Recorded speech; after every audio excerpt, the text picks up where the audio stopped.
ಎಲ್ಲರಿಗೂ ನಮಸ್ಕಾರ. ಸವಿರುಚಿ ರೆಸಿಪಿಗೆ ಸ್ವಾಗತ. ನಾನಿವತ್ತು ವೆಜ್ ಪ್ರಿಯರಿಗಾಗಿ 6 ಬಗೆಯ ಪಲ್ಯ, ಸಾಗು, ಕುರ್ಮಾ ರೆಸಿಪಿಗಳನ್ನ ಯಾವ ರೀತಿ ಮಾಡೋದು ಅಂತ ತೋರಿಸ್ತಾ ಇದ್ದೀನಿ. ಒಂದೊಂದು ರೆಸಿಪಿಗಳು ಕೂಡ ಬಹಳ ರುಚಿಯಾಗಿರುತ್ತೆ. ಈ ರೀತಿ ಕುರ್ಮಾ ಸಾಗುನ ಮಾಡಿಕೊಂಡ್ರೆ ಚಪಾತಿ, ಪೂರಿ, ರೊಟ್ಟಿ, ದೋಸೆ ಎಲ್ಲದಕ್ಕೂ ಕೂಡ ಬಹಳ ರುಚಿಯಾಗಿರ್ತಕ್ಕಂಥ ರೆಸಿಪಿಗಳು. ಬನ್ನಿ 6 ಬಗೆಯ ರೆಸಿಪಿಗಳನ್ನ ಯಾವ ರೀತಿ ಮಾಡೋದು, ಇದಕ್ಕೆ ಏನೇನು ಪದಾರ್ಥಗಳು ಬೇಕು ಅನ್ನೋದನ್ನು ನೋಡ್ಕೊಳ್ಳೋಣ. ಮೊದಲಿಗೆ ನಾನು ಆಲೂಗೆಡ್ಡೆ ಬಟಾಣಿ ಕುರ್ಮಾ ಮಾಡೋದನ್ನು ತೋರಿಸ್ತಾ ಇದ್ದೀನಿ. ಈ ಕುರ್ಮಾನ ನೀವು ಮಾಡ್ಕೊಂಡ್ರಿ ಅಂತಂದರೆ ಪೂರಿ ಜೊತೆಗೆ ಅದ್ಭುತವಾಗಿರುತ್ತೆ. ನೀವು 3ರಿಂದ 4 ಪೂರಿ ತಿನ್ನೋ ಜಾಗದಲ್ಲಿ 10 ಪೂರಿ ಬೇಕಿದ್ರೂ ತಿನ್ಬಿಡ್ತೀರ. ಬನ್ನಿ ಇದನ್ನು ಯಾವ ರೀತಿ ಮಾಡೋದು ಅಂತ ನೋಡೋಣ. ಆಲೂಗೆಡ್ಡೆ ಬಟಾಣಿ ಕುರ್ಮಾನ ಮಾಡಲಿಕ್ಕೆ 3 ಆಲೂಗೆಡ್ಡೆನ ತೊಗೊಂಡು ಕುಕ್ಕರ್ಗೆ ಸೇರಿಸಿ ಒಂದು 5ರಿಂದ 6 ವಿಜಲ್ ಬೇಯಿಸ್ಕೊಂಡು ಸಿಪ್ಪೆನ ತೆಗೆದು ಈ ರೀತಿ ಇಟ್ಕೊಂಡಿದ್ದೀನಿ. ಈಗ ಇದನ್ನು ಸ್ವಲ್ಪ ಮ್ಯಾಶ್ ಮಾಡ್ಕೋಬೇಕಾಗತ್ತೆ. ಈ ರೀತಿ ಮ್ಯಾಶ್ ಮಾಡಿಕೊಂಡು ನಾವು ಕುರ್ಮಾನ ಮಾಡಿಕೊಂಡ್ರೆ ಬಹಳ ರುಚಿಕರವಾದಂಥ ಕುರ್ಮಾ ರೆಡಿ ಆಗುತ್ತೆ. ಈಗ ಒಂದು ಫ್ರೈ ಪ್ಯಾನ್ನ ತೊಗೊಂಡು ಇದಕ್ಕೆ 4 ಟೇಬಲ್ ಸ್ಪೂನಷ್ಟು ಎಣ್ಣೆನ ಬಿಸಿ ಆಗಲಿಕ್ಕೆ ಸೇರಿಸ್ಕೊಳ್ತಾ ಇದ್ದೀನಿ. ಎಣ್ಣೆ ಚೆನ್ನಾಗಿ ಬಿಸಿ ಆದಮೇಲೆ ಅರ್ಧ ಟೀ ಸ್ಪೂನಷ್ಟು ಸಾಸಿವೆನ ಸೇರಿಸ್ಕೊಳ್ತಾ ಇದ್ದೀನಿ. ಸಾಸಿವೆ ಸ್ವಲ್ಪ ಚಿಟಪಟ ಅಂತ ಸಿಡಿಬೇಕು. ಅದಾದಮೇಲೆ ಸ್ವಲ್ಪ ಕರಿಬೇವಿನ ಸೊಪ್ಪು ಹಾಗೆ 3 ಹಸಿಮೆಣಸಿಕಾಯಿನ ಮಧ್ಯಕ್ಕೆ ಸೀಳಿ ಸೇರಿಸ್ಕೊಳ್ತಾ ಇದ್ದೀನಿ. ಇದನ್ನು ಎಣ್ಣೆನಲ್ಲೇ ಅರ್ಧ ನಿಮಿಷ ನಾವು ಕಡಿಮೆ ಊರಿನಲ್ಲಿ ಇಟ್ಕೊಂಡು ಫ್ರೈ ಮಾಡ್ಕೋಬೇಕಾಗತ್ತೆ. ಈ ರೀತಿ ಫ್ರೈ ಆದಮೇಲೆ ಇದಕ್ಕೆ ನಾನೀಗ ಸಣ್ಣದಾಗಿ ಕಟ್ ಮಾಡಿಕೊಂಡು 2 ಈರುಳ್ಳಿನ ಸೇರಿಸ್ಕೊಳ್ತೇನೆ. ಈರುಳ್ಳಿನ ಸೇರಿಸಿ ಆದಮೇಲೆ ಅಷ್ಟೇ ತುಂಬ ಮೃದು ಆಗೋ ರೀತಿಯಲ್ಲಿ ಈರುಳ್ಳಿನ ಬೇಯಿಸ್ಬೇಕಂತೇನಿಲ್ಲ. 1ರಿಂದ 1.5 ನಿಮಿಷಗಳ ಕಾಲ ಈ ರೀತಿ ಕಡಿಮೆ ಊರಿನಲ್ಲೇ ಈರುಳ್ಳಿನ ಸ್ವಲ್ಪ ಸಾಫ್ಟ್ ಆಗಬೇಕು, ಅಲ್ಲಿವರೆಗೂ ಫ್ರೈ ಮಾಡಿಕೊಂಡ್ರೆ ಸಾಕಾಗತ್ತೆ. ಈರುಳ್ಳಿನ ಅಷ್ಟೇ ಸ್ವಲ್ಪ ಸಾಫ್ಟ್ ಆದಮೇಲೆ ಇದಕ್ಕೆ 1 ಟೀ ಸ್ಪೂನಷ್ಟು ಶುಂಠಿ ಬೆಳ್ಳುಳ್ಳಿ ಪೇಸ್ಟನ್ನು ಸೇರಿಸ್ಕೊಳ್ತಾ ಇದ್ದೀನಿ. ಈ ರೀತಿ ಒಗ್ಗರಣೆ ಜೊತೆಯಲ್ಲೇ ಶುಂಠಿ ಬೆಳ್ಳುಳ್ಳಿನ ಪೇಸ್ಟನ್ನು ಕೂಡ ಸೇರಿಸ್ಕೊಂಡು ಅದರಲ್ಲಿರ್ತಕ್ಕಂಥ ಹಸಿ ವಾಸನೆ ಹೋಗಬೇಕು. ಆ ರೀತಿಯಲ್ಲಿ ಮತ್ತೆ 1 ನಿಮಿಷ ಆ ಶುಂಠಿ ಬೆಳ್ಳುಳ್ಳಿ ಪೇಸ್ಟನ್ನು ಕೂಡ ಚೆನ್ನಾಗಿ ಫ್ರೈ ಮಾಡ್ಕೊಳ್ಳೋಣ. ಈ ರೀತಿ ಫ್ರೈ ಆದ ನಂತರ ಇದಕ್ಕೆ ಸಣ್ಣದಾಗಿ ಹಚ್ಚಿಟ್ಕೊಂಡಿರ್ತಕ್ಕಂಥ 1 ಟೊಮೊಟೊನ ಸೇರಿಸ್ಕೊಳ್ತಾ ಇದ್ದೀನಿ. ಟೊಮೊಟೊ ಸೇರಿಸಿದ ಮೇಲೆ ರುಚಿಗೆ ತಕ್ಕಷ್ಟು ಉಪ್ಪನ್ನು ಕೂಡ ಸೇರಿಸ್ಕೊಳ್ತಾ ಇದ್ದೀನಿ. ಈ ರೀತಿ ಟೊಮೊಟೊ ಜೊತೆಗೆ ಉಪ್ಪನ್ನು ಸೇರಿಸೋದ್ರಿಂದ ಟೊಮೊಟೊನೂ ಅಷ್ಟೇ ಬೇಗ ಸಾಫ್ಟಾಗಿ ಬೇಯುತ್ತೆ. ಹಾಗಾಗಿ ಒಂದು 2ರಿಂದ 3 ನಿಮಿಷಗಳ ಕಾಲ ಟೊಮೊಟೊನ ಚೆನ್ನಾಗಿ ಸ್ವಲ್ಪ ಸಾಫ್ಟ್ ಆಗಬೇಕು, ಅಲ್ಲಿವರೆಗೂ ಬೇಯಿಸ್ಕೋಬೇಕಾಗತ್ತೆ. ಈಗ ಒಂದು ಲಿಡ್ಡನ್ನು ಕ್ಲೋಸ್ ಮಾಡಿ 2ರಿಂದ 3 ನಿಮಿಷಗಳ ಕಾಲ ಟೊಮೊಟೊ ಚೆನ್ನಾಗಿ ಫ್ರೈ ಆಗಬೇಕು, ಅಲ್ಲಿವರೆಗೂ ಕಡಿಮೆ ಊರಿನಲ್ಲೇ ಬೇಯಿಸ್ಕೊಳ್ಳೋಣ. ಈ ರೀತಿ ಒಗ್ಗರಣೆ ಜೊತೆಯಲ್ಲಿ ನಾವೆಲ್ಲ ಒಗ್ಗರಣೆ ಪದಾರ್ಥಗಳನ್ನ ಬೇಯಿಸ್ಕೊಂಡು ಮಾಡೋದ್ರಿಂದ ಕುರ್ಮಾನು ಅಷ್ಟೇ ತುಂಬ ಚೆನ್ನಾಗಿರುತ್ತೆ. ನಾವು ಎಷ್ಟು ಚೆನ್ನಾಗಿ ಒಗ್ಗರಣೆಯಲ್ಲಿ ಬೇಯಿಸ್ತೀವಿ, ಆ ಎಣ್ಣೆ ಹಾಕಿರ್ತೀವಲ್ಲ ಒಗ್ಗರಣೆಗೆ, ಅದೆಲ್ಲ ನೀಟಾಗಿ ಬಿಡ್ತಾ ಬರುತ್ತೆ. ಈಗ ಇದಕ್ಕೇ ಅರ್ಧ ಕಪ್ಪಿನಷ್ಟು ಬಟಾಣಿನ ಸೇರಿಸ್ಕೊಳ್ತಾ ಇದ್ದೀನಿ. 1/4 ಟೀ ಸ್ಪೂನಷ್ಟು ಅರಿಶಿಣದ ಪುಡಿ, 1 ಟೀ ಸ್ಪೂನಷ್ಟು ಧನಿಯಾ ಪುಡಿನೂ ಕೂಡ ಸೇರಿಸ್ಕೊಳ್ತಾ ಇದ್ದೀನಿ. 1 ಟೀ ಸ್ಪೂನಷ್ಟು ಚಿಲ್ಲಿ ಪೌಡ್ರು, ಅಚ್ಕಾರದ ಪುಡಿನೂ ಕೂಡ ಸೇರಿಸ್ಕೊಳ್ತಾ ಇದ್ದೀನಿ. ಅರ್ಧ ಟೀ ಸ್ಪೂನಷ್ಟು ಗರಂ ಮಸಾಲ. ಇಷ್ಟು ಮಸಾಲ ಪದಾರ್ಥಗಳನ್ನ ಸೇರಿಸ್ಕೊಂಡು ಈ ರೀತಿ ಎಣ್ಣೆನಲ್ಲೇ ಇದನ್ನು ಅಷ್ಟೇ ಚೆನ್ನಾಗಿ ಫ್ರೈ ಮಾಡ್ಕೋಬೇಕಾಗತ್ತೆ. ಈ ರೀತಿ ಎಣ್ಣೆಯಲ್ಲಿ ಮಸಾಲ ಪದಾರ್ಥಗಳನ್ನ ಸೇರಿಸಿ ನಾವು ಫ್ರೈ ಮಾಡೋದ್ರಿಂದ ಅದರಲ್ಲಿರ್ತಕ್ಕಂಥ ಎಣ್ಣೆನೂ ಕೂಡ ನೀಟಾಗಿ ಬಿಡುತ್ತೆ. ಈಗ ಈ ಮಸಾಲನ್ನು ಕೂಡ 1ರಿಂದ 2 ನಿಮಿಷಗಳ ಕಾಲ ಲೋ ಫ್ಲೇಮ್ನಲ್ಲೇ ನಾವು ಬೇಯಿಸ್ಕೋಬೇಕಾಗತ್ತೆ. ಉರಿನ ಜಾಸ್ತಿ ಕೊಟ್ಬಿಟ್ರೆ ನಾವು ನೀರನ್ನು ಬೆರೆಸ್ತಾ ಇರೋದ್ರಿಂದ ತಳತ್ತ ಚಾನ್ಸಸ್ ಇರುತ್ತೆ. ಈ ರೀತಿ ಲೋ ಫ್ಲೇಮ್ನಲ್ಲಿ ಚೆನ್ನಾಗಿ ನಾವು ಬೇಯಿಸ್ಕೊಂಡ್ರೆ ನೋಡ್ಬೋದು, ಈ ರೀತಿ ಒಗ್ಗರಣೆಗೆ ಹಾಕಿರ್ತಕ್ಕಂಥ ಎಣ್ಣೆ ಎಲ್ಲ ಕಂಪ್ಲೀಟಾಗಿ ಬಿಡ್ತಾ ಬರುತ್ತೆ. ಈಗ ಈ ಮಸಾಲಾಗೆ 2 ಕಪ್ಪಿನಷ್ಟು ನೀರನ್ನು ಸೇರಿಸ್ಕೊಳ್ಳೋಣ. ನಮ್ಮ ಮಸಾಲನ ಒಗ್ಗರಣೆ ಜೊತೆಯಲ್ಲಿ ಚೆನ್ನಾಗಿ ಬೇಯಿಸಿರೋದ್ರಿಂದ ಅದರಲ್ಲಿ ಬಿಟ್ಟಿರ್ತಕ್ಕಂಥ ಎಣ್ಣೆ ನಾವು ಮತ್ತೆ ನೀರನ್ನು ಸೇರಿಸಿದ್ರೆ ಹಾಗೇ ಇರುತ್ತೆ. ಮತ್ತೆ ಯಾವುದೇ ಮಸಾಲ ಪದಾರ್ಥಗಳನ್ನ ಸೇರಿಸಿದ್ರು ಕೂಡ ಅದು ಹೀರ್ಕೊಳ್ಳೋದಿಲ್ಲ. ಈಗ ಈ ರೀತಿ ನೀರನ್ನು ಸೇರಿಸ್ಕೊಂಡು ಮತ್ತೆ ಒಂದು 3ರಿಂದ 4 ನಿಮಿಷಗಳ ಕಾಲ ಚೆನ್ನಾಗಿ ಇದನ್ನು ಬೇಯಿಸ್ಕೋಬೇಕಾಗತ್ತೆ. ಈಗ ಗ್ರೇವಿನೂ ಅಷ್ಟೇ ತುಂಬ ಚೆನ್ನಾಗಿ ಬೆಂದಿದೆ. ಇವಾಗ ನಾವು ಮ್ಯಾಶ್ ಮಾಡಿ ಇಟ್ಕೊಂಡಿರ್ತಕ್ಕಂಥ ಆಲೂಗೆಡ್ಡೆನ ಸೇರಿಸ್ಕೊಳ್ಳೋಣ. ಆಲೂಗೆಡ್ಡೆನ ಸೇರಿಸಿದ್ಮೇಲೆ ಅಷ್ಟೇ ಮತ್ತೆ ಒಂದು 4ರಿಂದ 5 ನಿಮಿಷಗಳ ಕಾಲ ಮೀಡಿಯಂ ಫ್ಲೇಮ್ ಅಥವಾ ಲೋ ಫ್ಲೇಮ್ನಲ್ಲಿ ಇಟ್ಕೊಂಡು ಒಂದು ಕುದಿ ಚೆನ್ನಾಗಿ ನಾವು ಬೇಯಿಸ್ಕೊಂಡ್ರೆ ಆಲೂಗೆಡ್ಡೆ ಬಟಾಣಿ ಕುರ್ಮಾ ಮನೆಯಲ್ಲೇ ಸುಲಭವಾಗಿ ರೆಡಿ ಆಗುತ್ತೆ. ಈ ರೀತಿ ಈ ಆಲೂಗೆಡ್ಡೆ ಬಟಾಣಿ ಕುರ್ಮಾನ ಮಾಡಿಕೊಂಡ್ರೆ ಪೂರಿ, ಚಪಾತಿ, ರೊಟ್ಟಿ ಈ ಥರ ಎಲ್ಲ ಡಿಶ್ಗಳ ಜೊತೆನಲ್ಲೂ ಕೂಡ ತುಂಬ ಚೆನ್ನಾಗಿರುತ್ತೆ. ನೀವು ಅನ್ನಕ್ಕೆ ಮಾಡ್ಕೊಳ್ಳೋದಾದ್ರೆ ಸ್ವಲ್ಪ ಗೊಜ್ಜನ್ನು ಜಾಸ್ತಿ ಮಾಡ್ಕೋಬೇಕಾಗತ್ತೆ. ಈಗ ನೋಡಿ, ಚೆನ್ನಾಗಿ ನಾನು ಆಲೂಗೆಡ್ಡೆನ ಸೇರಿಸಿ ಆದಮೇಲೆ ಇದನ್ನು ಕೂಡ ಬೇಯಿಸ್ಕೊಳ್ತಾ ಇದ್ದೀನಿ.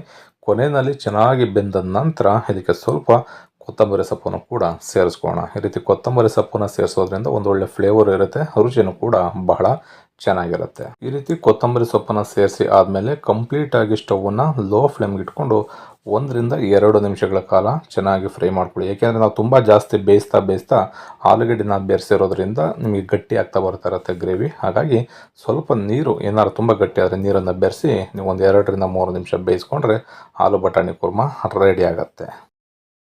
ಎರಡನೇ ರೆಸಿಪಿ ಬೆಂಡೆಕಾಯಿ ಮಸಾಲನ ಯಾವ ರೀತಿ ಮಾಡೋದು ಅಂತ ತೋರಿಸ್ತಾ ಇದ್ದೀನಿ. ಬೆಂಡೆಕಾಯಿ ಪಲ್ಯನ ನೀವು ಮಾಡ್ಕೊಂಡು ತಿಂದಿರ್ತೀರ, ಈ ರೀತಿ ಮಸಾಲನ ಮಾಡಿಕೊಂಡು ತಿಂದರೆ ರುಚಿಗೇನೆ ಕಳೆದು ಹೋಗ್ತೀರಾ. ಬನ್ನಿ ಇದನ್ನು ಯಾವ ರೀತಿ ಮಾಡೋದು, ಇದಕ್ಕೆ ಏನೇನು ಪದಾರ್ಥಗಳು ಬೇಕು ಅನ್ನೋದನ್ನು ನೋಡ್ಕೊಳ್ಳೋಣ. ಮೊದಲಿಗೆ ನಾನಿಲ್ಲಿ ಒಂದು ಕಡಾಯಿನ ತೊಗೊಂಡು 2 ಟೇಬಲ್ ಸ್ಪೂನಷ್ಟು ಎಣ್ಣೆನ ಸೇರಿಸ್ಕೊಳ್ತಾ ಇದ್ದೀನಿ. ಎಣ್ಣೆ ಚೆನ್ನಾಗಿ ಬಿಸಿ ಆಗಬೇಕು. ಎಣ್ಣೆ ಬಿಸಿ ಆದಮೇಲೆ ಒಂದು ಈರುಳ್ಳಿನ ಈ ರೀತಿ ಸ್ಲೈಸ್ ಆಗಿ ಕಟ್ ಮಾಡಿಕೊಂಡು ಸೇರಿಸ್ಕೋಬೇಕು. ಈ ರೀತಿ ಈರುಳ್ಳಿನ ಸೇರಿಸ್ಕೊಂಡು ಚೆನ್ನಾಗಿ ಈರುಳ್ಳಿನ ಫ್ರೈ ಮಾಡಿಕೊಂಡು ನಾವು ಇದಕ್ಕೆ ಬೆಂಡೆಕಾಯಿನ ಸೇರಿಸ್ಕೊಂಡು ಫ್ರೈ ಮಾಡಿದ್ರೆ ನಿಮಗೆ ಸ್ವಲ್ಪನೂ ಕೂಡ ಲೋಳೆ ಅನ್ನೋದು ಬೆಂಡೆಕಾಯಿನಲ್ಲಿ ಇರೋದಿಲ್ಲ. ಅಷ್ಟು ಸಖತ್ತಾಗಿ ನಿಮಗೆ ಫ್ರೈ ಆಗುತ್ತೆ. ಈಗ ಈರುಳ್ಳಿನ 1-1.5 ನಿಮಿಷಗಳ ಕಾಲ ಈ ರೀತಿ ಎಣ್ಣೆನಲ್ಲೇ ಸ್ವಲ್ಪ ಬಿಡಿ ಆಗಬೇಕು, ಅಲ್ಲಿವರೆಗೂ ಚೆನ್ನಾಗಿ ಬೇಯಿಸ್ಕೊಳ್ತಾ ಇದ್ದೀನಿ. ಅದಾದಮೇಲೆ ನಾನಿದು ಒಂದು 300 ಗ್ರಾಮಷ್ಟು ಬೆಂಡೆಕಾಯಿನ ಈ ರೀತಿ ಉದ್ದುದ್ದಾಗಿ ಕಟ್ ಮಾಡ್ಕೊಂಡು ಇಟ್ಕೊಂಡಿದ್ದೆ, ಅದನ್ನು ಕೂಡ ಇದಕ್ಕೆ ಸೇರಿಸ್ಕೊಳ್ತಾ ಇದ್ದೀನಿ. ಈ ರೀತಿ ಬೆಂಡೆಕಾಯಿನ ಸೇರಿಸಿ ಈ ಒಗ್ಗರಣೆ ಎಣ್ಣೆ ಮತ್ತು ಈರುಳ್ಳಿ ಜೊತೆಯಲ್ಲಿ ನೀವು ಒಂದು 4-5 ನಿಮಿಷಗಳ ಕಾಲ ಮಧ್ಯಮ ಊರಿನಲ್ಲಿ ಫ್ರೈ ಮಾಡಬೇಕಾಗತ್ತೆ. ಮೀಡಿಯಂ ಫ್ಲೇಮು ಅಥವಾ ಲೋ ಫ್ಲೇಮ್ನಲ್ಲಿ ಇಟ್ಕೊಂಡೆ ನೀವು ಚೆನ್ನಾಗಿ ಇದನ್ನು ಫ್ರೈ ಮಾಡಬೇಕು. ಆವಾಗ ನಿಮಗೆ ಸ್ವಲ್ಪನೂ ಕೂಡ ಬೆಂಡೆಕಾಯಿನಲ್ಲಿ ಲೋಳೆ ಅಂಶ ಇರೋದಿಲ್ಲ. ಈ ವಿಧಾನದಲ್ಲಿ ನೀವು ಒಂದ್ಸಲ ಮಾಡ್ಕೊಂಡ್ಬಿಡಿ, ಅದಾದಮೇಲೆ ನೀವೇ ತಿಳಿಸ್ತೀರ. ಈಗ ಒಂದು 4-5 ನಿಮಿಷಗಳ ಕಾಲ ಚೆನ್ನಾಗಿ ನಾನು ಬೆಂಡೆಕಾಯಿನ ಫ್ರೈ ಮಾಡ್ಕೊಂಡಿದ್ದೀನಿ. ನೋಡ್ಬೋದು, ನಿಮಗೆ ಆಲ್ರೆಡಿ ಕಾಣಿಸ್ತಾ ಇದೆ, ಅದರಲ್ಲಿ ಸ್ವಲ್ಪನೂ ಕೂಡ ಲೋಳೆ ಅನ್ನೋದೇ ಇರೋದಿಲ್ಲ. ಅದನ್ನೆಲ್ಲ ಈರುಳ್ಳಿ ನೀಟಾಗಿ ಅಬ್ಸರ್ವ್ ಮಾಡ್ಕೊಂಬಿಡುತ್ತೆ. ಈ ವಿಧಾನದಲ್ಲಿ ಒಂದು 4-5 ನಿಮಿಷಗಳ ಕಾಲ ಚೆನ್ನಾಗಿ ಫ್ರೈ ಮಾಡ್ಕೊಂಡಾದ ನಂತರ ಇದನ್ನು ಒಂದು ಪ್ಲೇಟ್ಗೆ ಸಪ್ರೇಟಾಗಿ ನಾವು ತೆಗೆದಿಟ್ಕೋಬೇಕಾಗತ್ತೆ. ಈಗ 4-5 ನಿಮಿಷಗಳ ಕಾಲ ಚೆನ್ನಾಗಿ ಫ್ರೈ ಮಾಡ್ಕೊಂಡಿದ್ದೀನಿ. ನಿಮಗೆ ಚೆನ್ನಾಗಿ ಫ್ರೈ ಆಗಿದೆ ಇಲ್ಲ ಅಂತ ಈ ರೀತಿ ಈರುಳ್ಳಿನ ನೋಡಿದಾಗ ಗೊತ್ತಾಗುತ್ತೆ. ಈರುಳ್ಳಿ ಕರೆಕ್ಟಾಗಿ ಈ ರೀತಿ ಬ್ರೌನ್ ಕಲರ್ ಬರಬೇಕು. ಈ ರೀತಿ ಗೋಲ್ಡನ್ ಬ್ರೌನ್ ಕಲರ್ ಯಾವಾಗ ಈರುಳ್ಳಿ ಆಗುತ್ತೆ ಆವಾಗ ನೀವು ಬೆಂಡೆಕಾಯಿನ ಸಪ್ರೇಟಾಗಿ ಒಂದು ಪ್ಲೇಟ್ಗೆ ತೆಗೆದಿಟ್ಕೋಬೇಕಾಗತ್ತೆ. ಮತ್ತು ನಾನೀಗ ಅದೇ ಕಡಾಯಿಗೆ ಒಂದು 2 ಟೇಬಲ್ ಸ್ಪೂನಷ್ಟು ಮತ್ತೆ ಎಣ್ಣೆನ ಸೇರಿಸ್ಕೊಳ್ತಾ ಇದ್ದೀನಿ. ಎಣ್ಣೆ ಚೆನ್ನಾಗಿ ಬಿಸಿ ಆದಮೇಲೆ ಇದಕ್ಕೆ ಒಂದು ಅರ್ಧ ಟೀ ಸ್ಪೂನಷ್ಟು ಜೀರಿಗೆನ ಸೇರಿಸ್ಕೊಳ್ತಾ ಇದ್ದೀನಿ. ಹಾಗೆ ಒಂದು 1/4 ಟೀ ಸ್ಪೂನಷ್ಟು ಇಂಗನ್ನು ಸೇರಿಸ್ಕೊಳ್ತಾ ಇದ್ದೀನಿ. ಹಾಗೆ ಒಂದು ಗೆಡ್ಡೆ ಬೆಳ್ಳುಳ್ಳಿನ ಬಿಡಿಸಿ ಸ್ವಲ್ಪ ಜಜ್ಜಿಕೊಂಡು ಸೇರಿಸ್ಕೊಳ್ತಾ ಇದ್ದೀನಿ. ಹಾಗೆ ಒಂದು 3 ಹಸಿಮೆಣಸಿಕಾಯಿನ ಸಣ್ಣದಾಗಿ ಕಟ್ ಮಾಡಿಕೊಂಡು ಸೇರಿಸ್ಕೊಳ್ತಾ ಇದ್ದೀನಿ. ಹಾಗೆ 1 ಇಂಚಿನಷ್ಟು ಶುಂಠಿನೂ ಕೂಡ ಸೇರಿಸ್ಕೊಳ್ತಾ ಇದ್ದೀನಿ. ಅದನ್ನು ತುರಿದು ನಾನು ಸೇರಿಸ್ಕೊಳ್ತಾ ಇದ್ದೀನಿ. ಬೇಕಿದ್ರೆ ಜಜ್ಜಿ ಬೇಕಿದ್ರೂ ಕೂಡ ನೀವು ಸೇರಿಸ್ಕೋಬೋದು. ಈ ರೀತಿ ಎಣ್ಣೆ ಜೊತೆಯಲ್ಲಿ ಸ್ವಲ್ಪ ಇದನ್ನು ಒಂದು ಅರ್ಧ ನಿಮಿಷಗಳ ಕಾಲ ಮಧ್ಯಮ ಊರಿನಲ್ಲೇ ಚೆನ್ನಾಗಿ ಇದನ್ನು ಫ್ರೈ ಮಾಡ್ಕೋಬೇಕಾಗತ್ತೆ. ನೋಡಿ, ಈ ರೀತಿ ಫ್ರೈ ಆದಮೇಲೆ ಇದಕ್ಕೆ 1 ಟೀ ಸ್ಪೂನಷ್ಟು ಅಚ್ಚ ಖಾರದ ಪುಡಿ ಮೆಣಸೆ ಪುಡಿನ ಸೇರಿಸ್ಕೊಳ್ತಾ ಇದ್ದೀನಿ. ಈ ರೀತಿ ಎಣ್ಣೆ ಜೊತೆಯಲ್ಲಿ ಈ ಮಸಾಲ ಚೆನ್ನಾಗಿ ಬೆರಿಬೇಕು. ಇದನ್ನು ಅಷ್ಟೇ ಒಂದು ಅರ್ಧದಿಂದ 1 ನಿಮಿಷಗಳ ಕಾಲ ಈ ರೀತಿ ಮಧ್ಯಮ ಊರಿನಲ್ಲೇ ಚೆನ್ನಾಗಿ ಫ್ರೈ ಮಾಡ್ಕೊಳ್ಳಿ. ಅದಾದಮೇಲೆ ನಾನು ಇದಕ್ಕೆ 2 ಟೊಮೊಟೊಗಳನ್ನ ರುಬ್ಬಿ ಸೇರಿಸ್ಕೊಳ್ತಾ ಇದ್ದೀನಿ. ಈ ರೀತಿ ಟೊಮೊಟೊ ಪ್ಯೂರಿನ ರೆಡಿ ಮಾಡಿಕೊಂಡು ನಾವು ಸೇರಿಸೋದ್ರಿಂದ ಮಸಾಲ ಗ್ರೇವಿನೂ ಅಷ್ಟೇ ತುಂಬ ಸಖತ್ತಾಗಿ ರೆಡಿ ಆಗುತ್ತೆ. ನೋಡ್ಬೋದು ಎಷ್ಟು ಕಲರ್ಫುಲ್ ಆಗಿರ್ತಕ್ಕಂಥ ಗ್ರೇವಿ ರೆಡಿ ಆಗ್ತಾಯಿದೆ ಅಂತ. ಇದಕ್ಕೆ ನಾನೀಗ 1/4 ಟೀ ಸ್ಪೂನಷ್ಟು ಅರಿಶಿಣದ ಪುಡಿನ ಸೇರಿಸ್ಕೊಳ್ತಾ ಇದ್ದೀನಿ. ಅರ್ಧ ಟೀ ಸ್ಪೂನಷ್ಟು ಗರಂ ಮಸಾಲ ಪುಡಿನ ಸೇರಿಸ್ಕೊಳ್ತಾ ಇದ್ದೀನಿ. 1 ಟೀ ಸ್ಪೂನಷ್ಟು ಧನಿಯಾ ಪುಡಿನ ಸೇರಿಸ್ಕೊಳ್ತಾ ಇದ್ದೀನಿ. ರುಚಿಗೆ ತಕ್ಕಷ್ಟು ಉಪ್ಪನ್ನು ಕೂಡ ಸೇರಿಸ್ಕೊಳ್ತಾ ಇದ್ದೀನಿ. ಈ ರೀತಿ ಮಸಾಲಾನ ಸೇರಿಸ್ಕೊಂಡು ಕಡಿಮೆ ಊರಿನಲ್ಲೇ ಮತ್ತೆ ಇದನ್ನು ಚೆನ್ನಾಗಿ ಮಸಾಲದಲ್ಲಿರ್ತಕ್ಕಂಥ ಹಸಿ ಸ್ಮೆಲ್ ಹೋಗಬೇಕು. ಆ ರೀತಿಯಲ್ಲಿ ಒಂದು ಅರ್ಧದಿಂದ 1 ನಿಮಿಷಗಳ ಕಾಲ ಚೆನ್ನಾಗಿ ಫ್ರೈ ಮಾಡ್ಕೊಳ್ಳಿ. ನೀವು ಸ್ವಲ್ಪ ಗಟ್ಟಿಯಾಗಿ ತಳ ಅಂಟ್ತಾ ಇದೆ ಅಂತಂದರೆ ಒಂದು 2-3 ಟೇಬಲ್ ಸ್ಪೂನಷ್ಟು ನೀರನ್ನು ಬೇಕಿದ್ರೆ ಸೇರಿಸ್ಕೋಬೋದು. ಇದಕ್ಕೆ ಜಾಸ್ತಿ ನೀರನ್ನು ಸೇರಿಸೋದಕ್ಕೆ ಹೋಗಬಾರ್ದು. ಈ ರೀತಿ ನೀರನ್ನು ಸೇರಿಸ್ಕೊಂಡು 1-1.5 ನಿಮಿಷಗಳ ಕಾಲ ಚೆನ್ನಾಗಿ ಫ್ರೈ ಮಾಡ್ಕೋಬೇಕಾಗತ್ತೆ. ಈ ವಿಧಾನದಲ್ಲಿ ನೀವು ಬೆಂಡೆಕಾಯಿ ಮಸಾಲನ ಮಾಡಿಕೊಂಡ್ರೆ ಬೆಂಡೆಕಾಯಿನ ತಿಂತಾ ಇದ್ದೀವಿ ಅನ್ನೋದೇ ನಿಮಗೆ ಗೊತ್ತಾಗೋದಿಲ್ಲ, ಅಷ್ಟು ರುಚಿಯಾಗಿರುತ್ತೆ. ನಾನು ಆಗಲೇ ಹೇಳಿದಾಗೆ ಸ್ವಲ್ಪನೂ ಕೂಡ ಲೋಳೆ ಅನ್ನೋದೇ ನಿಮಗಿರೋದಿಲ್ಲ. ಈಗ ಇದಕ್ಕೆ ಒಂದು ಅರ್ಧ ಕಪ್ಪಿನಷ್ಟು ಮೊಸರನ್ನು ಸೇರಿಸ್ಕೊಳ್ತಾ ಇದ್ದೀನಿ. ಹಾಗೆ 1 ಟೀ ಸ್ಪೂನಷ್ಟು ಫ್ರೆಶ್ ಕ್ರೀಮ್ನ ಸೇರಿಸ್ಕೊಳ್ತಾ ಇದ್ದೀನಿ. ಇದು ಆಪ್ಷನಲ್. ಫ್ರೆಶ್ ಕ್ರೀಮ್ ಇದೆ ಅಂತ ಅಂದರೆ ನೀವು ಸೇರಿಸ್ಕೊಳ್ಳಿ, ಇಲ್ಲ ಅಂತಂದರೆ ನೀವು ಸ್ಕಿಪ್ ಮಾಡ್ಬೋದು. ಈ ರೀತಿ ಫ್ರೆಶ್ ಕ್ರೀಮ್ನ ಸೇರಿಸೋದ್ರಿಂದ ಗ್ರೇವಿ ಕಲರು ತುಂಬ ಸಖತ್ತಾಗಿ ಬರುತ್ತೆ. ಮಸಾಲನೂ ಅಷ್ಟೇ ತುಂಬ ಸಖತ್ತಾಗಿ ಟೇಸ್ಟಿಯಾಗಿರುತ್ತೆ. ಈ ರೀತಿ ಮೊಸರು ಮತ್ತು ಫ್ರೆಶ್ ಕ್ರೀಮ್ನ ಸೇರಿಸಿ ಆದಮೇಲೆ ಒಂದು 2 ರಿಂದ 3 ನಿಮಿಷಗಳ ಕಾಲ ಮತ್ತೆ ಮೀಡಿಯಂ ಫ್ಲೇಮ್ನಲ್ಲಿ ಈ ಮಸಾಲಾನ ಬೇಯಿಸ್ಕೊಳ್ಳಿ. ಆಗ ಸುತ್ತಲೂ ನಿಮಗೆ ಎಣ್ಣೆ ಬಿಡ್ತಾ ಬರುತ್ತೆ, ಮಸಾಲನು ಪರ್ಫೆಕ್ಟಾಗಿ ರೆಡಿಯಾಗಿರುತ್ತೆ. ಆವಾಗ ನಾವು ಇದಕ್ಕೆ ಫ್ರೈ ಮಾಡಿ ಇಟ್ಕೊಂಡಿರ್ತಕ್ಕಂಥ ಬೆಂಡೆಕಾಯಿನ ಸೇರಿಸ್ಕೋಬೇಕು. ಬೆಂಡೆಕಾಯಿನ ಸೇರಿಸಿ ಆದಮೇಲೆ ಈ ಮಸಾಲ ಜೊತೆ ಬೆಂಡೆಕಾಯಿ ನೀಟಾಗಿ ಬೆರಿಬೇಕು, ಅಲ್ಲಿವರೆಗೂ ಚೆನ್ನಾಗಿ ಮಿಕ್ಸ್ ಮಾಡ್ಕೊಳ್ಳಿ. ಅದಾದಮೇಲೆ ಒಂದು ಲಿಡ್ಡನ್ನು ಕ್ಲೋಸ್ ಮಾಡಿ 4 ರಿಂದ 5 ನಿಮಿಷಗಳ ಕಾಲ ಲೋ ಫ್ಲೇಮ್ನಲ್ಲೇ ಬೇಯಿಸ್ಕೋಬೇಕು. ಏಕೆಂದರೆ ಇದರಲ್ಲಿ ನೀರನ್ನು ನಾವು ಜಾಸ್ತಿ ಸೇರಿಸಿರೋದಿಲ್ಲ. ಹಾಗಾಗಿ ಲೋ ಫ್ಲೇಮ್ನಲ್ಲೇ ಒಂದು 4 ರಿಂದ 5 ನಿಮಿಷಗಳ ಕಾಲ ಫ್ರೈ ಮಾಡಿಕೊಂಡ್ರೆ ನಿಮಗೆ ಬೆಂಡೆಕಾಯಿ ಮಸಾಲ ಮನೆಯಲ್ಲಿ ಸುಲಭವಾಗಿ ರೆಡಿಯಾಗಿರುತ್ತೆ. ಈ ವಿಧಾನದಲ್ಲಿ ನೀವು ಕೂಡ ಮರಿದೇನೆ ಒಂದು ಸಲ ಬೆಂಡೆಕಾಯಿ ಮಸಾಲಾನ ಟ್ರೈ ಮಾಡಿ ಹೇಗಿತ್ತು ಅನ್ನೋದನ್ನು ಕಮೆಂಟ್ ಮಾಡಿ ತಿಳಿಸಿ. ಮೂರನೇ ರೆಸಿಪಿ ಎಲ್ರಿಗೂ ಕೂಡ ಫೇವ್ರೆಟ್ ರೆಸಿಪಿ ಅಂತ ಹೇಳ್ಬೋದು, ಆಲೂಗೆಡ್ಡೆ ಬಾಂಬೆ ಸಾಗು. ಇದನ್ನು ಆಲ್ರೆಡಿ ನಾವೆಲ್ಲರೂ ಕೂಡ ಟೇಸ್ಟ್ ಮಾಡಿರ್ತೀವಿ, ಪೂರಿ ಜೊತೆಗೆ ಚಪಾತಿ ಜೊತೆಗೆಲ್ಲ. ಇದನ್ನು ಸುಲಭವಾಗಿ ಮನೆಯಲ್ಲೇ ಯಾವ ರೀತಿ ರೆಸ್ಟೋರೆಂಟ್ ಸ್ಟೈಲ್ನಲ್ಲಿ ಮಾಡ್ಕೊಳ್ಳೋದು ಅಂತ ತೋರಿಸ್ತಾ ಇದ್ದೀನಿ. ಈ ವಿಧಾನದಲ್ಲಿ ಮಾಡಿಕೊಂಡ್ರೆ ಬಹಳ ರುಚಿಯಾಗಿರುತ್ತೆ. ಬನ್ನಿ ಯಾವ ರೀತಿ ಅಂತ ನೋಡೋಣ. ನಾನಿಲ್ಲಿ ಒಂದು ಫ್ರೈ ಪ್ಯಾನ್ನ ತೊಗೊಂಡು ಇದಕ್ಕೆ ಒಂದು 4 ಟೇಬಲ್ ಸ್ಪೂನಷ್ಟು ಎಣ್ಣೆನ ಸೇರಿಸ್ಕೊಳ್ತಾ ಇದ್ದೀನಿ. ಎಣ್ಣೆ ಚೆನ್ನಾಗಿ ಬಿಸಿ ಆದಮೇಲೆ 1 ಟೀ ಸ್ಪೂನಷ್ಟು ಸಾಸಿವೆನ ಸೇರಿಸ್ಕೊಂಡು ಸ್ವಲ್ಪ ಚಿಟಪಟ ಅಂತ ಸಿಡಿದ ಮೇಲೆ 4 ರಿಂದ 5 ಹಸಿಮೆಣಸಿನಕಾಯಿನ ಸೀಳಿ ಸೇರಿಸ್ಕೊಳ್ತಾ ಇದ್ದೀನಿ. ಸ್ವಲ್ಪ ಕರಿಬೇವಿನ ಸೊಪ್ಪು ಹಾಗೆ 1 ಟೀ ಸ್ಪೂನಷ್ಟು ಜೀರಿಗೆನ ಸೇರಿಸ್ಕೊಂಡು ಕಡಿಮೆ ಊರಿನಲ್ಲೇ ಒಂದು ಅರ್ಧ ನಿಮಿಷ ಇದನ್ನು ಫ್ರೈ ಮಾಡ್ಕೋಬೇಕಾಗತ್ತೆ. ಈ ರೀತಿ ಫ್ರೈ ಮಾಡಿ ಆದ ನಂತರ ಇದಕ್ಕೆ ನಾನೀಗ 2 ಈರುಳ್ಳಿನ ಕಟ್ ಮಾಡಿ ಸೇರಿಸ್ಕೊಳ್ತಾ ಇದ್ದೀನಿ. ಈ ರೀತಿ ಈರುಳ್ಳಿನ ಸೇರಿಸಿ ಆದಮೇಲೆ ಸ್ಟವ್ನ ಹೈ ಫ್ಲೇಮ್ನಲ್ಲಿ ಇಟ್ಕೊಂಡು 1 ರಿಂದ 2 ನಿಮಿಷಗಳ ಕಾಲ ಸ್ವಲ್ಪ ಮೃದು ಆಗಬೇಕು ಈರುಳ್ಳಿ ಎಲ್ಲ, ಅಲ್ಲಿವರೆಗೂ ಚೆನ್ನಾಗಿ ನಾವು ಫ್ರೈ ಮಾಡ್ಕೋಬೇಕಾಗತ್ತೆ. ಈ ರೀತಿ ಆಲೂಗೆಡ್ಡೆ ಸಾಗುನ ಅಂದರೆ ಬಾಂಬೆ ಸಾಗುನ ಮಾಡಿಕೊಂಡ್ರೆ ರವೆ ಇಡ್ಲಿ ಜೊತೆ, ಪೂರಿ ಜೊತೆ, ಚಪಾತಿ, ರೊಟ್ಟಿ ಈ ಥರ ಎಲ್ಲದರ ಜೊತೆನಲ್ಲೂ ತುಂಬ ಚೆನ್ನಾಗಿರುತ್ತೆ. ಸ್ವಲ್ಪ ಗೊಜ್ಜೊಂದು ರೀತಿಯಲ್ಲಿ ನಾವು ಜಾಸ್ತಿನ ಮಾಡಿಕೊಂಡ್ರೆ ಅನ್ನಕ್ಕೂ ಕೂಡ ತುಂಬ ಸಖತ್ತಾಗಿರುತ್ತೆ. ಈಗ ಈರುಳ್ಳಿ ಎಲ್ಲ ಚೆನ್ನಾಗಿ ಸಾಫ್ಟ್ ಆಗೋ ರೀತಿಯಲ್ಲಿ ಬೆಂದಿದೆ. ಇವಾಗ ನಾನು ಇದಕ್ಕೆ 1 ಇಂಚಿನಷ್ಟು ಶುಂಠಿನ ತುರಿದು ಸೇರಿಸ್ಕೊಳ್ತಾ ಇದ್ದೀನಿ. ಸ್ವಲ್ಪ ಹಿಂಗನ್ನು ಕೂಡ ಸೇರಿಸ್ಕೊಳ್ತಾ ಇದ್ದೀನಿ. ನಾನಿಲ್ಲಿ ಬಟಾಣಿನ ನೈಟೇ ನೆನೆಸಿ ಬೆಳಗ್ಗೆ ಸ್ವಲ್ಪ ಒಂದು 5 ನಿಮಿಷ ಬೇಯಿಸಿ ಸೇರಿಸ್ಕೊಳ್ತಾ ಇದ್ದೀನಿ. ನೀವು ಹಸಿ ಬಟಾಣಿ ಇದ್ದರೆ ಹಸಿ ಬಟಾಣಿನೇ ಸೇರಿಸ್ಕೋಬೋದು. 1 ಟೊಮೊಟೊನ ಸಣ್ಣದಾಗಿ ಹಚ್ಕೊಂಡು ಸೇರಿಸ್ಕೊಳ್ತಾ ಇದ್ದೀನಿ. ಈಗ ಟೊಮೊಟೊನೂ ಅಷ್ಟೇ, ಬಟಾಣಿ ಎಲ್ಲ ಸ್ವಲ್ಪ ಫ್ರೈ ಆಗಬೇಕು. ಈ ರೀತಿಯಲ್ಲಿ ಸ್ವಲ್ಪ ಎಣ್ಣೆನಲ್ಲೇ ಚೆನ್ನಾಗಿ ನಾವು ಫ್ರೈ ಮಾಡ್ಕೋಬೇಕಾಗುತ್ತೆ. ಈಗ ಇದಕ್ಕೆ 1 ಚಿಟಿಕೆಯಷ್ಟು ಅರಿಶಿನ ಸೇರಿಸ್ಕೊಳ್ಳಿ. ನಾನು ಅರಿಶಿನ ಸೇರಿಸೋದನ್ನು ತೋರಿಸಿಲ್ಲ. ಹಾಗೆ ರುಚಿಗೆ ತಕ್ಕಷ್ಟು ಉಪ್ಪನ್ನು ಕೂಡ ಸೇರಿಸ್ಕೋಬೇಕು. ಈ ರೀತಿ ಉಪ್ಪನ್ನು ಸೇರಿಸೋದ್ರಿಂದ ನಿಮಗೆ ಈರುಳ್ಳಿ ಮತ್ತು ಟೊಮೊಟೊ ಎರಡು ಕೂಡ ತುಂಬ ಮೃದುವಾಗಿ ಬೇಗನೆ ಫ್ರೈ ಆಗುತ್ತೆ. ಟೊಮೊಟೊ ಮತ್ತು ಈರುಳ್ಳಿ ಎರಡನ್ನೂ ಕೂಡ ಸ್ವಲ್ಪ ಮೃದು ಆದಮೇಲೆ ಇದಕ್ಕೆ ನಾನೀಗ 2 ಕಪ್ಪಿನಷ್ಟು ನೀರನ್ನು ಸೇರಿಸ್ಕೊಳ್ತಾ ಇದ್ದೀನಿ. ನೀರನ್ನು ಸೇರಿಸಿ ಆದಮೇಲೆ ಮತ್ತೆ ನಾವು ಸ್ವಲ್ಪ ಕುದಿ ಬರಬೇಕು, ಅಲ್ಲಿವರೆಗೂ ಒಂದು ಲಿಡ್ಡನ್ನು ಕ್ಲೋಸ್ ಮಾಡಿ ಮತ್ತೆ ಒಂದು 2 ರಿಂದ 3 ನಿಮಿಷಗಳ ಕಾಲ ಚೆನ್ನಾಗಿ ಬೇಯಿಸ್ಕೋಬೇಕಾಗತ್ತೆ. ಈ ರೀತಿ ಚೆನ್ನಾಗಿ ಕುದಿ ಬಂದ ನಂತರ ನಾನು ಒಂದು ಕುಕ್ಕರ್ಗೆ ಒಂದು 3 ಆಲೂಗೆಡ್ಡೆನ ಸೇರಿಸ್ಕೊಂಡು ಒಂದು 3 ವಿಷಲ್ ಕೂಗಿಸ್ಕೊಂಡು ಸಿಪ್ಪೆನ ತೆಗೆದು ಸಣ್ಣ ಸಣ್ಣ ಪೀಸಸ್ಗಳಾಗಿ ಕಟ್ ಮಾಡಿಕೊಂಡು ಅದನ್ನು ಕೂಡ ಈಗ ಇದಕ್ಕೆ ಸೇರಿಸ್ಕೊಳ್ತಾ ಇದ್ದೀನಿ. ನೋಡಿ, ಈಗ ಚೆನ್ನಾಗಿ ಕುದಿ ಬಂದಿದೆ. ಬೇಯಿಸಿ ಕಟ್ ಮಾಡಿರ್ತಕ್ಕಂಥ ಆಲೂಗೆಡ್ಡೆನ ಈಗ ಇದಕ್ಕೆ ಸೇರಿಸ್ಕೊಳ್ತಾ ಇದ್ದೀನಿ. ನಾವು ಮೊದಲೇ ಆಲೂಗೆಡ್ಡೆನ ಬೇಯಿಸ್ಕೊಳ್ಳಿಲ್ಲ ಅಂತ ಅಂದರೆ ನಿಮಗೆ ಈ ಆಲೂಗೆಡ್ಡೆ ಸಾಗುನಲ್ಲಿ ಆಲೂಗೆಡ್ಡೆ ಬೇಗನೆ ಬೇಯೋದಿಲ್ಲ. ಹಾಗಾಗಿ ಮೊದಲೇ ಬೇಯಿಸ್ಕೊಂಡು ಈ ರೀತಿ ಸೇರಿಸ್ಕೋಬೇಕಾಗತ್ತೆ. ಈಗ ಇದನ್ನು ಅಷ್ಟೇ ಚೆನ್ನಾಗಿ ಕುದಿ ಬರಬೇಕು. ಒಂದು 2 ರಿಂದ 3 ನಿಮಿಷಗಳ ಕಾಲ ಲಿಡ್ಡನ್ನು ಕ್ಲೋಸ್ ಮಾಡಿ ಕುದಿ ಬರಲಿಕ್ಕೆ ಬಿಟ್ಬಿಡೋಣ. ಈಗ ಆಲೂಗೆಡ್ಡೆನೂ ಕೂಡ ತುಂಬ ಚೆನ್ನಾಗಿ ಫ್ರೈ ಆಗಿದೆ. ಇದಕ್ಕೆ ನಾನೀಗ 1 ಟೇಬಲ್ ಸ್ಪೂನಷ್ಟು ಕಡಲೆ ಹಿಟ್ಟನ್ನು ತಗೊಂಡು ಈ ರೀತಿ ನೀರಿನಲ್ಲಿ ಕಲಸಿ ಅದಕ್ಕೆ ಸೇರಿಸ್ಕೋಬೇಕಾಗತ್ತೆ. ಆಗ ನಿಮಗೆ ಗ್ರೇವಿನೂ ಕೂಡ ತುಂಬ ಗಟ್ಟಿಯಾಗಿ ಬರುತ್ತೆ. ಈಗ ಕಡಲೆ ಹಿಟ್ಟನ್ನು ಸ್ವಲ್ಪನೂ ಕೂಡ ಗಂಟಿರದೇ ಇರೋ ರೀತಿಯಲ್ಲಿ ಕಲಿಸ್ಕೊಂಡು ಈಗ ಇದನ್ನು ಕೂಡ ಇದ್ರ ಜೊತೆಯಲ್ಲಿ ಸೇರಿಸ್ಕೊಂಡು ಮತ್ತೆ ನಾವು ಒಂದು 2 ರಿಂದ 3 ನಿಮಿಷ ಫ್ರೈ ಮಾಡಿಕೊಂಡ್ರೆ ಆಲೂಗೆಡ್ಡೆ ಬಾಂಬೆ ಸಾಗು ಮನೆಯಲ್ಲೇ ಸುಲಭವಾಗಿ ರೆಡಿ ಆಗುತ್ತೆ. ನೋಡಿ, ಈ ರೀತಿಯಲ್ಲಿ ಚೆನ್ನಾಗಿ ಮಿಕ್ಸ್ ಮಾಡ್ಕೊಳ್ಳಿ. ನೀವು ಈ ರೀತಿ ಕಡಲೆ ಹಿಟ್ಟನ್ನು ಸೇರಿಸಿ ಆದ ನಂತರ ಹೈ ಫ್ಲೇಮ್ನಲ್ಲಿ ಇಟ್ಕೋಬಾರ್ದು, ತುಂಬ ಗಟ್ಟಿಯಾಗಿಬಿಡುತ್ತೆ. ಹಾಗಾಗಿ ಮೀಡಿಯಂ ಫ್ಲೇಮ್ ಅಥವಾ ಲೋ ಫ್ಲೇಮ್ನಲ್ಲಿ ಇಟ್ಕೊಂಡು ಒಂದು 2 ರಿಂದ 3 ನಿಮಿಷ ಚೆನ್ನಾಗಿ ಕುದಿ ಬರೋವರೆಗೂ ಎಳೆ ಕಾವಿನಲ್ಲೇ ಬೇಯಿಸ್ಕೊಂಡ್ರೆ ಆಲೂಗೆಡ್ಡೆ ಬಾಂಬೆ ಸಾಗು ರೆಡಿ ಆಗುತ್ತೆ. ಕೊನೆಯಲ್ಲಿ ಈ ರೀತಿ ಸ್ವಲ್ಪ ಕೊತ್ತಂಬರಿ ಸೊಪ್ಪನ್ನು ಸೇರಿಸ್ಕೊಂಡು ಅದನ್ನು ಕೂಡ ಚೆನ್ನಾಗಿ ಇದ್ರ ಜೊತೆ ಬೇರೆಯೋ ರೀತಿಯಲ್ಲಿ ಮಿಕ್ಸ್ ಮಾಡ್ಕೊಳ್ಳಿ.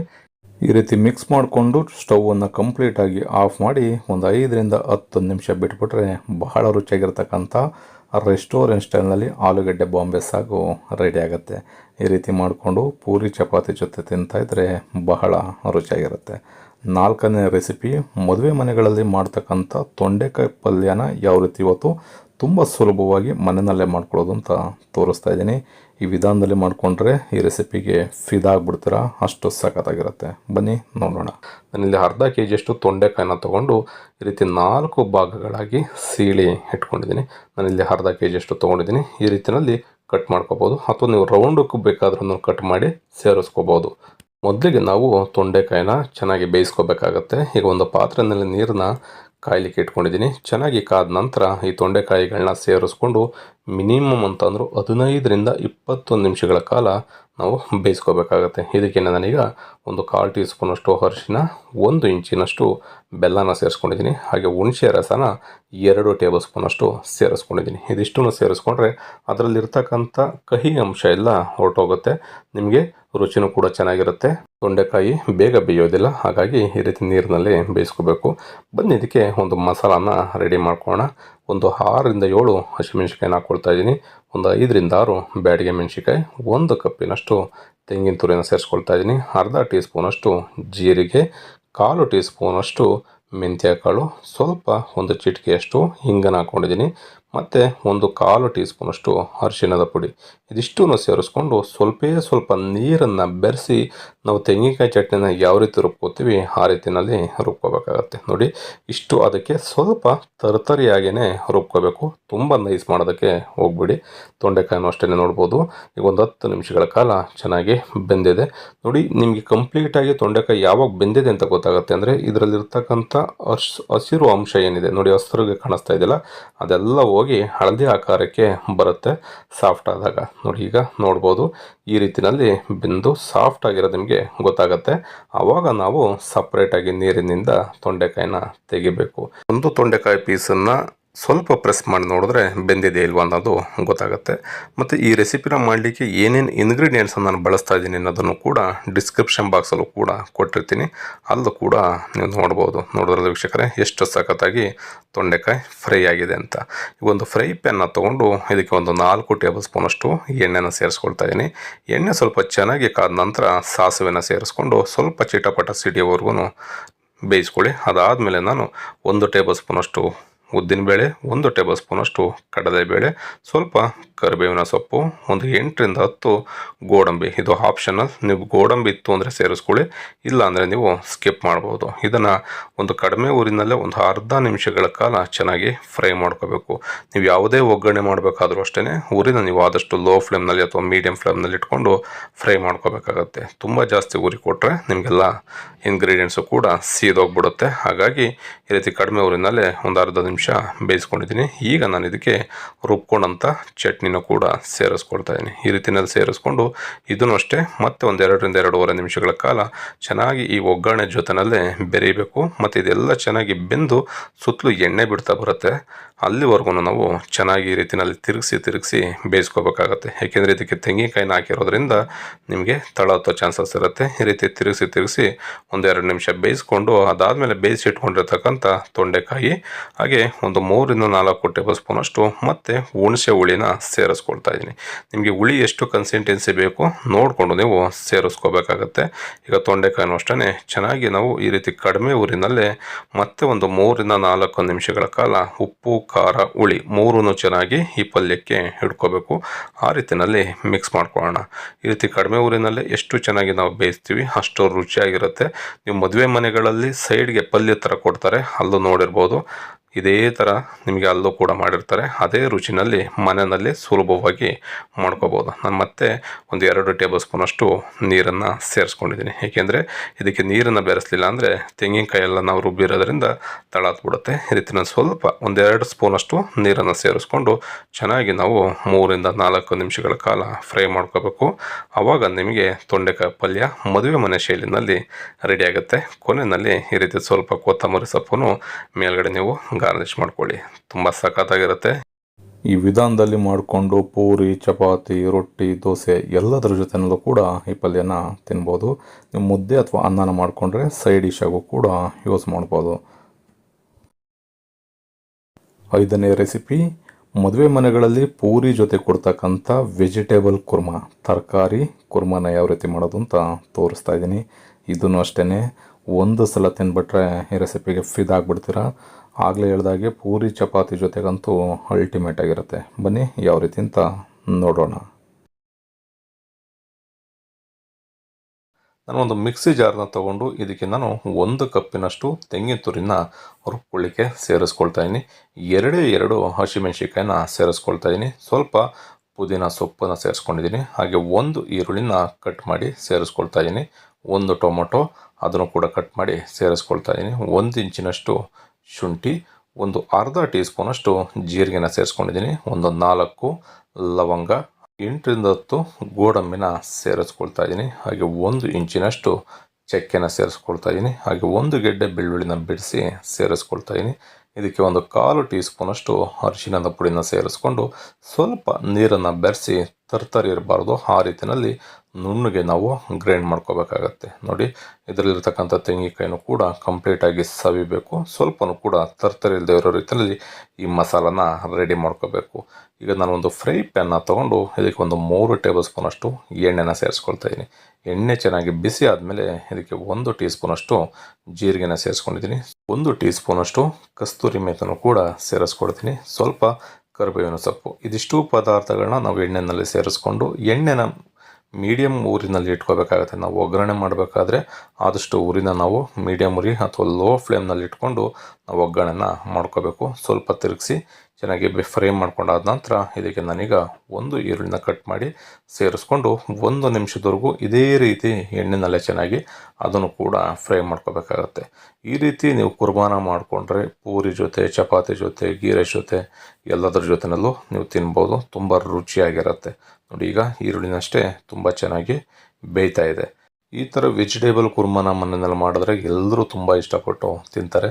ಮರಿದೇನೆ ಈ ರೆಸಿಪಿನ 1 ಸಲ ಟ್ರೈ ಮಾಡಿ, ಆಗ ನಿಮಗೆ ರುಚಿ ಗೊತ್ತಾಗುತ್ತೆ. ಈಗ ಇದಕ್ಕೆ ತರಕಾರಿಗಳನ್ನ ಸೇರಿಸ್ಕೊಳ್ತಾ ಇದ್ದೀನಿ. 1 ಕಪ್ಪಿನಷ್ಟು ಬೀನಿಸು, 1 ಕಪ್ಪಿನಷ್ಟು ನವಿಲು ಕೋಸು, ಗೆಡ್ಡೆ ಕೋಸು ಅಂತೀವಿ, ಅದನ್ನು ತೊಗೊಂಡಿದ್ದೀನಿ. ಹಾಗೆ 1 ಕಪ್ಪಿನಷ್ಟು ಬಟಾಣಿ, ಹಾಗೆ 1 ಕಪ್ಪಿನಷ್ಟು ಕ್ಯಾರೆಟನ್ನು ಕೂಡ ಕಟ್ ಮಾಡಿ ಸೇರಿಸ್ಕೊಳ್ತಾ ಇದ್ದೀನಿ. ಈ ರೀತಿ ಚಿಕ್ಕ ಚಿಕ್ಕ ಪೀಸಸ್ಗಳಾಗಿ ನೀವು ಈ ವೆಜಿಟೇಬಲ್ ಕುರ್ಮಾಗೆ ಕಟ್ ಮಾಡ್ಕೋಬೇಕಾಗತ್ತೆ. ಬೇರೆ ನಾವು ಗೊಜ್ಜು ಅಥವಾ ಸಾಗು ಆ ಥರ ಮಾಡಿದ್ರೆ ಸ್ವಲ್ಪ ದಪ್ಪ ಇದ್ರೆ ನಡೆಯುತ್ತೆ. ಕುರ್ಮಾಗೆ ನೀವು ಈ ರೀತಿ ಕಡಿಮೆನಲ್ಲೇ ಅಂದರೆ ಚಿಕ್ಕ ಚಿಕ್ಕ ಪೀಸಸ್ ಆಗಿ ಕಟ್ ಮಾಡ್ಕೋಬೇಕು. ಇದಕ್ಕೆ ನಾನೀಗ ರುಬ್ಬಿಟ್ಕೊಂಡಂಥ ಸ್ವಲ್ಪ ಮಸಾಲಾನ ಸೇರಿಸಿ ಆ ಮಸಾಲೆ ಜೊತೆಯಲ್ಲಿ ಈ ತರಕಾರಿಗಳನ್ನ ಒಂದು 4ರಿಂದ 5 ನಿಮಿಷಗಳ ಕಾಲ ಸ್ವಲ್ಪ ನೀರನ್ನು ಬಳಸಿ ನಾವು ಬೇಯಿಸ್ಕೋಬೇಕಾಗತ್ತೆ. ಏಕೆಂದರೆ ತರಕಾರಿ ನಿಮ್ಗೆ ಆಮೇಲೆ ಬೇಯೋದಿಲ್ಲ. ಹಾಗಾಗಿ ಈಗಲೇ ಒಂದು 4ರಿಂದ 5 ನಿಮಿಷ ನೋಡಿ ಈ ರೀತಿಯಲ್ಲಿ ಸ್ವಲ್ಪ ಒಂದು 3ರಿಂದ 4 ಟೇಬಲ್ ಸ್ಪೂನಷ್ಟು ನೀರನ್ನು ಬೆರೆಸಿ ಚೆನ್ನಾಗಿ ಬೇಯಿಸ್ಕೊಂಡಿದ್ದೀನಿ. ಈಗ ಇದಕ್ಕೆ ನಾನು 1 ಟೊಮೊಟೊನ ಸೇರಿಸ್ಕೊಳ್ತಾ ಇದ್ದೀನಿ. ಹಾಗೆ ಒಂದು ಅರ್ಧ ಕಪ್ಪಿನಷ್ಟು ಕ್ಯಾಪ್ಸಿಕಮ್ನ ಕಟ್ ಮಾಡಿ ಸೇರಿಸ್ಕೊಳ್ತಾ ಇದ್ದೀನಿ. ಅರ್ಧ ಕಪ್ಪಿನಷ್ಟು ಆಲೂಗೆಡ್ಡೆ. ಈ ರೀತಿ ಕ್ಯಾಪ್ಸಿಕಮ್ಮು ಆಲೂಗೆಡ್ಡೆನ ಸ್ವಲ್ಪ ತರಕಾರಿ ಫ್ರೈ ಆದಮೇಲೆ ನೀವು ಸೇರಿಸ್ಕೊಳ್ಳಿ, ಯಾಕೆಂದರೆ ಇವೆರಡೂ ಬೇಗ ಬೆಂದೋಗ್ಬಿಡುತ್ತೆ. ಹಾಗಾಗಿ ಕೊನೆಯಲ್ಲಿ ಸೇರಿಸ್ಕೊಳ್ತಾ ಇದ್ದೀನಿ. ರುಚಿಗೆ ತಕ್ಕಷ್ಟು ಉಪ್ಪು, ಅರ್ಧ ಟೀ ಸ್ಪೂನಷ್ಟು ಸಕ್ಕರೆನ ಸೇರಿಸ್ಕೊಳ್ತಾ ಇದ್ದೀನಿ. ಈ ರೀತಿ ಸಕ್ಕರೆನ ಸೇರಿಸೋದ್ರಿಂದ ನಿಮಗೆ ಕುರ್ಮ ಕಲ್ಲರು ಕೂಡ ತುಂಬ ಸಖತ್ತಾಗಿರುತ್ತೆ, ಹಾಗೆ ರುಚಿನೂ ಕೂಡ ತುಂಬ ಸಖತ್ತಾಗಿರುತ್ತೆ. ಈಗ ಇದನ್ನು ಚೆನ್ನಾಗಿ ಮಿಕ್ಸ್ ಮಾಡಿಕೊಂಡು ಈ ಮಸಾಲಾನ ಮತ್ತೆ ಒಂದು 2 ನಿಮಿಷ ಈ ರೀತಿ ಒಗ್ಗರಣೆ ಜೊತೆನಲ್ಲೇ ಚೆನ್ನಾಗಿ ಬೇಯಿಸ್ಕೋಬೇಕು. ಈ ರೀತಿ ಚೆನ್ನಾಗಿ ಬೇಯಿಸ್ಕೊಂಡು ಆದ ನಂತರ ನಾವು ಮಿಕ್ಕಿರ್ತಕ್ಕಂಥ ಮಸಾಲಾನ ಸೇರಿಸಿ ಚೆನ್ನಾಗಿ ಕುದಿಸ್ಕೋಬೇಕಾಗತ್ತೆ. ನೋಡಿ, ಇವಾಗ ಚೆನ್ನಾಗಿ ಮಿಕ್ಸ್ ಆಗಿದೆ, ಸ್ವಲ್ಪ ಚೆನ್ನಾಗಿ ಸಾಫ್ಟ್ ಆಗೋ ರೀತಿಯಲ್ಲಿ ಬೆಂದಿದೆ. ಈಗ ಮಿಕ್ಕಂಥ ಮಸಾಲಾನ ಸೇರಿಸ್ಕೊಂಡು ಇದಕ್ಕೆ ಒಂದೇ 1 ಕಪ್ಪಿನಷ್ಟು ನೀರನ್ನು ಸೇರಿಸ್ಕೋಬೇಕು. ತುಂಬ ಜಾಸ್ತಿ ನೀರನ್ನು ಹಾಕೋದಕ್ಕೆ ಹೋಗಬಾರ್ದು. ನೀವು ಬೇಯಿಸಬೇಕಾದ್ರೆ ಸ್ವಲ್ಪ ಗಟ್ಟಿ ಆಗ್ತಾ ಇದೆ ಅನ್ನೋದಾದರೆ ಸ್ವಲ್ಪ ನೀರನ್ನು ಬೆರೆಸಿ ನೀವು ಚೆನ್ನಾಗಿ ತರಕಾರಿಗಳನ್ನೆಲ್ಲ ಬೇಯಿಸ್ಕೋಬೇಕು. ಇದಿಷ್ಟು ಮಸಾಲಾನ ರೆಡಿ ಮಾಡಿಕೊಂಡು ನೀವು ಚೆನ್ನಾಗಿ ಕುದಿಸ್ಕೊಂಡ್ರೆ ಒಂದು 4ರಿಂದ 5 ನಿಮಿಷ ವೆಜಿಟೇಬಲ್ ಕುರ್ಮಾ ಮದುವೆ ಮನೆ ಶೈಲಿನಲ್ಲಿ ರೆಡಿ ಆಗುತ್ತೆ. ನೋಡ್ಬೋದು ಎಷ್ಟು ಸಖತ್ತಾಗಿ ರೆಡಿ ಆಗ್ತಾಯಿದೆ ಅಂತ. ಈಗ ಒಂದು ಲೆಡ್ಡನ್ನು ಕ್ಲೋಸ್ ಮಾಡಿ ಒಂದು 4ರಿಂದ 5 ನಿಮಿಷ ಸಣ್ಣ ಊರಿನಲ್ಲೇ ನೀವು ಚೆನ್ನಾಗಿ ಬೇಯಿಸ್ಕೊಳ್ಳಿ. ವೆಜಿಟೇಬಲ್ ಕುರ್ಮಾ ಮನೆಯಲ್ಲಿ ನಿಮಗೂ ಕೂಡ ಇದೇ ರೀತಿ ರೆಡಿ ಆಗುತ್ತೆ. ಈ ವಿಧಾನದಲ್ಲಿ ಮಾಡಿಕೊಂಡು ನೀವು ಕೂಡ ಪೂರಿ ಚಪಾತಿ ಜೊತೆ ಟೇಸ್ಟ್ ಮಾಡಿ ಹೇಗಿತ್ತು ಅನ್ನೋದನ್ನು ಕಮೆಂಟ್ ಮಾಡಿ ತಿಳಿಸಿ. ಕೊನೆಯ 6ನೇ ರೆಸಿಪಿ ಬ್ಯಾಚುಲರ್ಗಂತೂ ಒಂದು ಒಳ್ಳೆ ಏಳು ಮಾಡಿಸ್ತಂಥ ರೆಸಿಪಿ, ಫೇವ್ರೇಟ್ ರೆಸಿಪಿ ಅಂತಲೇ ಹೇಳ್ಬೋದು. ಟೊಮೊಟೊ ಗೊಜ್ಜು, ಟೊಮೊಟೊ ಕರಿ ಯಾವ ರೀತಿ ಮಾಡೋದು ಅಂತ ನೋಡೋಣ. ನಾನಿವತ್ತು ರೆಸ್ಟೋರೆಂಟ್ಗಳಲ್ಲಿ ಹಾಗೆ ಡಾಬಾಗಳಲ್ಲಿ ಮಾಡ್ತಕ್ಕಂಥ ವಿಧಾನದಲ್ಲಿ ಮಾಡೋದನ್ನು ತೋರಿಸ್ತಾ ಇದ್ದೀನಿ. ಈ ವಿಧಾನದಲ್ಲಿ ಮಾಡಿಕೊಂಡ್ರೆ ಬಿಸಿ ಬಿಸಿ ಅನ್ನಕ್ಕಂತೂ ಬಹಳ ರುಚಿಯಾಗಿರುತ್ತೆ. ಬನ್ನಿ ನೋಡೋಣ. ನಾನಿಲ್ಲಿ ಒಂದು 4 ಟೇಬಲ್ ಸ್ಪೂನಷ್ಟು ಎಣ್ಣೆನ ಒಂದು ಫ್ರೈ ಪ್ಯಾನ್ಗೆ ಸೇರಿಸ್ಕೊಳ್ತಾ ಇದ್ದೀನಿ. ಎಣ್ಣೆ ಬಿಸಿ ಆದಮೇಲೆ 1 ಟೀ ಸ್ಪೂನಷ್ಟು ಸಾಸಿವೆನ ಸೇರಿಸ್ಕೊಂಡು ಸ್ವಲ್ಪ ಚಿಟಪಟ ಅಂತ ಸಿಡಿಸ್ಕೋಬೇಕು. ಇದಕ್ಕೆ ನಾನೀಗ 4 ಈರುಳ್ಳಿನ ಸೇರಿಸ್ಕೊಂಡು ಈರುಳ್ಳಿ ಎಲ್ಲ ಸ್ವಲ್ಪ ಕಂದು ಬಣ್ಣಕ್ಕೆ ಬರೋವರೆಗೂ ಒಂದು 2ರಿಂದ 3 ನಿಮಿಷಗಳ ಕಾಲ ಚೆನ್ನಾಗಿ ನಾವು ಫ್ರೈ ಮಾಡ್ಕೋಬೇಕಾಗತ್ತೆ. ಈರುಳ್ಳಿನ ನೀವು ಎಷ್ಟು ಚೆನ್ನಾಗಿ ಫ್ರೈ ಮಾಡ್ತೀರಾ ಈ ಟೊಮೊಟೊ ಗೊಜ್ಜು ಅಷ್ಟೇ ರುಚಿಯಾಗಿರುತ್ತೆ, ಸೂಪರಾಗಂತೂ ಇರುತ್ತೆ. ಈರುಳ್ಳಿ ಜೊತೆಗೇ 1 ಟೇಬಲ್ ಸ್ಪೂನಷ್ಟು ಉದ್ದಿನಬೇಳೆನ ಸೇರಿಸ್ಕೊಳ್ತಾ ಇದ್ದೀನಿ, 1 ಟೇಬಲ್ ಸ್ಪೂನಷ್ಟು ಕಡಲೆಬೇಳೆ, ಸ್ವಲ್ಪ ಕರಿಬೇವಿನ ಸೊಪ್ಪು ಹಾಗೆ 1 ಗೆಡ್ಡೆ ಬೆಳ್ಳುಳ್ಳಿನ ಜಜ್ಜಿ ಸೇರಿಸ್ಕೊಳ್ತಾ ಇದ್ದೀನಿ. ಇಷ್ಟು ಪದಾರ್ಥಗಳನ್ನ ಸೇರಿಸ್ಕೊಂಡು ಆಗಲೇ ಹೇಳಿದಾಗೆ ಒಂದು 2ರಿಂದ 3 ನಿಮಿಷಗಳ ಕಾಲ ಈರುಳ್ಳಿನ ಚೆನ್ನಾಗಿ ಫ್ರೈ ಮಾಡ್ಕೋಬೇಕು. ಅದರ ಜೊತೆಯಲ್ಲಿ ಈ ರೀತಿ ನಾವು ಎಣ್ಣೆಗೆ ಡೈರೆಕ್ಟ್ ಸೇರಿಸೋದ್ರ ಬದಲು ಉದ್ದಿನಬೇಳೆ ಕಡಲೆಬೇಳೆನ ಈ ರೀತಿ ಸಪ್ರೇಟಾಗಿ ಈರುಳ್ಳಿ ಜೊತೆ ಸೇರಿಸ್ಕೊಂಡ್ರೆ ನಿಮಗೆ ಜಾಸ್ತಿ ಕಟಮ್ ಆಗಲ್ಲ ಮತ್ತು ತಿನ್ನಲಿಕ್ಕೂ ಕೂಡ ತುಂಬ ಸಾಫ್ಟಾಗಿರುತ್ತೆ. ನೀವು ಎಣ್ಣೆಗೆ ಡೈರೆಕ್ಟ್ ಹಾಕ್ಬಿಟ್ರೆ ಜಾಸ್ತಿ ಕ್ರಿಸ್ಪಿ ಆಗಿಬಿಡುತ್ತೆ, ಕಟ್ಮ ಆಗಿಬಿಡುತ್ತೆ. ಹಾಗಾಗಿ ಈ ಈರುಳ್ಳಿ ಹಾಕಿದ ನಂತರ ನೀವು ಕಡಲೆಬೇಳೆ ಉದ್ದಿನಬೇಳೆನ ಸೇರಿಸ್ಕೊಳ್ಳಿ. ಈಗ ನೋಡಿ ಈರುಳ್ಳಿನಷ್ಟೇ ತುಂಬ ಚೆನ್ನಾಗಿ ಫ್ರೈ ಆಗ್ತಾ ಇದೆ. ಈ ರೀತಿ ಟೊಮೊಟೊ ಗೊಜ್ಜನ್ನು ಮಾಡಿಕೊಂಡ್ರೆ ಮನೆಯಲ್ಲಿ ಎಲ್ಲರೂ ತುಂಬ ಇಷ್ಟಪಟ್ಟು ಈ ರೆಸಿಪಿನ ತಿಂತಾರೆ. ಅಷ್ಟು ಸಖತ್ತಾಗಿರುತ್ತೆ. ಒಂದ್ಸಲ ನೀವು ಮನೆಯಲ್ಲಿ ಟ್ರೈ ಮಾಡಲೇಬೇಕು. ಈಗ ಇದಕ್ಕೆ ನಾನು 4 ಟೊಮೊಟೊಗಳನ್ನ ಸ್ಲೈಸಾಗಿ ಈರುಳ್ಳಿ ಥರನೇ ಸ್ಲೈಸಾಗಿ ಕಟ್ ಮಾಡಿ ಸೇರಿಸ್ಕೊಳ್ತಾ ಇದ್ದೀನಿ. ಟೊಮೊಟೊನೂ ಅಷ್ಟೇ ಮತ್ತೆ 1-2ರಿಂದ 3 ನಿಮಿಷ ಸ್ವಲ್ಪ ಸಾಫ್ಟ್ ಆಗೋವರೆಗೂ ಟೊಮೊಟೊನ ಬೇಯಿಸ್ಕೋಬೇಕಾಗತ್ತೆ.